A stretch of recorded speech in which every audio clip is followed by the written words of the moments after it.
Hello, this is Jeff Lumpkin, Vice President of Analytics at KenSci. I'm going to be doing a brief demo today of data that I have pulled down from the Center for Disease Control on drug poisoning mortality by county in the United States. I've rendered this data in Power BI, so let's go to Power BI and I'll show you some of the work I've done. On this page, we're looking at two metrics. One is the calculated drug fatalities. So 541,000 deaths across a 16-year time period going from 1999 through 2015.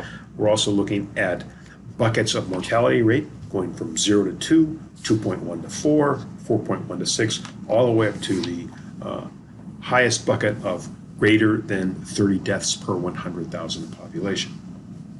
So we can look at this for all up for the United States and see an increase in mortality rates from 4.4 to 15.5, and from deaths 17,000 in 1999 through 52,000 in 2015. And we can also look at it by region. So if I focus in on the southwestern part of the United States, we see that there were 113,000 deaths with an average mortality rate of 20.7.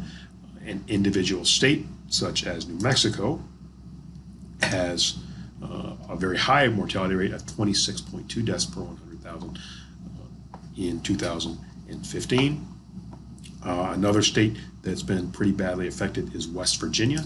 So when we go to West Virginia, I'm going to drill through to the state historical page where we're going to see data for West Virginia all by itself.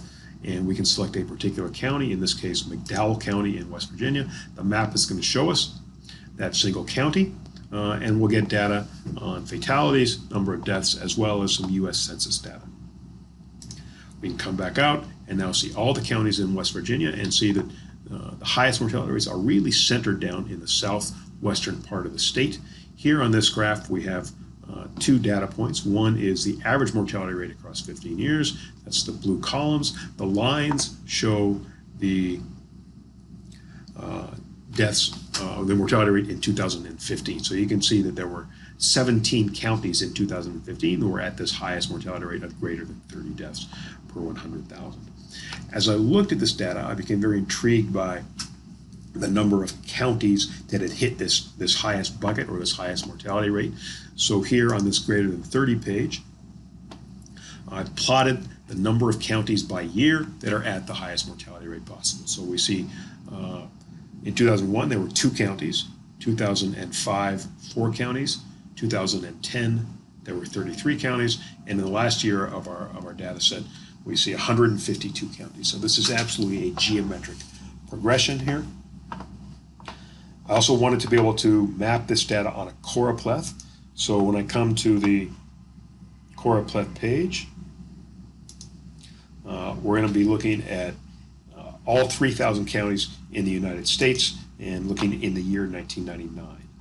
So when we come to 1999, you'll see those 2 counties that we are familiar with, McDowell County in West Virginia and Rio Arriba County in New Mexico. We'll jump ahead to 2010. And I think when we make this jump, it is possible to see how this has spread in a very viral-like manner, meaning from these 2 epicenters, we see it spread very broadly within Appalachia, and then down here in the southwest in New Mexico, Arizona, and Nevada. Coming to the last year of actual data, we get to 2015, and you'll see how quickly this spread across those last 5 years of this data set, indicating the acceleration of deaths from drug overdoses, in large part opioids. Now, I wanted to be able to predict this data and predict how many counties would hit this higher than 30 deaths per 100,000 bucket. So I have 2 methods that I used in order to drive predictions. One was just an Excel-based prediction where I looked at the compound annual growth rate for counties' mortality rates. So I'm going to bring in an initial prediction that I did for comparing actual versus predicted the years 2011 through 2015. And so you can see my green line is my prediction model against the actuals, which is the blue line, and actually I came out with a pretty tight model here. So then when we look at predictions going out through 2025, we get out to 1,200 counties predicted to be at greater than 30 deaths per 100,000 by 2022, and almost 1,500 counties by 2025. This number looks pretty fantastic, going from 152 in 2015 to this 1,200 in 2022. But when we change the axis from scale type linear to a log scale, you'll see that it's a straight line prediction, coinciding very closely with the actuals. And what this means is that it would appear, based on the actual data and the projection of that straight line, that my model at least has some relevancy. But I wanted to double check, and so use a second model. So I worked with one of the data scientists at KenSci, and he did a linear regression analysis for me. So when I bring that linear regression in, we get similar results, meaning we end in 2025 with 1,250 counties at greater than 30 deaths per 100,000. Again, this is a very straight line. So whether it's 1,250 or 1,491, this epidemic is still hitting us very, very hard right now. Now, there's some other ways of cutting this data. Before I look at that, let's come back to the choropleth, and let's look out to 2020 and see what that looks like in terms of spreading across other states and counties. So when I hit 2020, it's going to now look at what our projection was, and you'll see that this spread has become really endemic, particularly in the West, in the lower South. Two areas that seem to be somewhat exempted from this are New York and the upper Midwest, but the rest of the country is really deeply affected by this epidemic. We can also look at Sandance, which is a visualization produced by Microsoft Research. I've recorded some views here, so I'm going to come into Edit and hit this light bulb, and this gives me some pre-recorded views. So let's jump ahead from 1999 mortality rate to 2010. So this is very similar to that, to what we saw with choropleth map. I also brought in data from the U.S. Census, so now we can look at income per capita on the vertical axis, poverty rate along the horizontal axis, and then the color is the mortality rate in 2015. And so you can see the higher mortality rate counties, meaning those red counties, tend to be counties that are low in income and high in poverty. I also wanted to look at some comorbidities unrelated to drug overdoses, or at least ostensibly unrelated. So I also brought in data on heart failure. I'm going to change the chart type from scatter to scatter 3D, and I'm going to rotate this chart.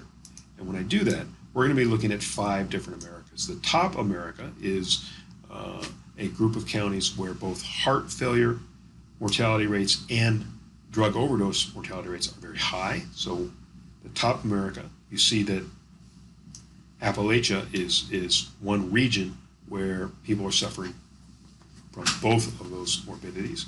The bottom America is one where it's low heart failure but high drug overdose, where you see these red counties. So we see that present in Florida, along the Gulf Coast, and in the Southwest New Mexico in particular.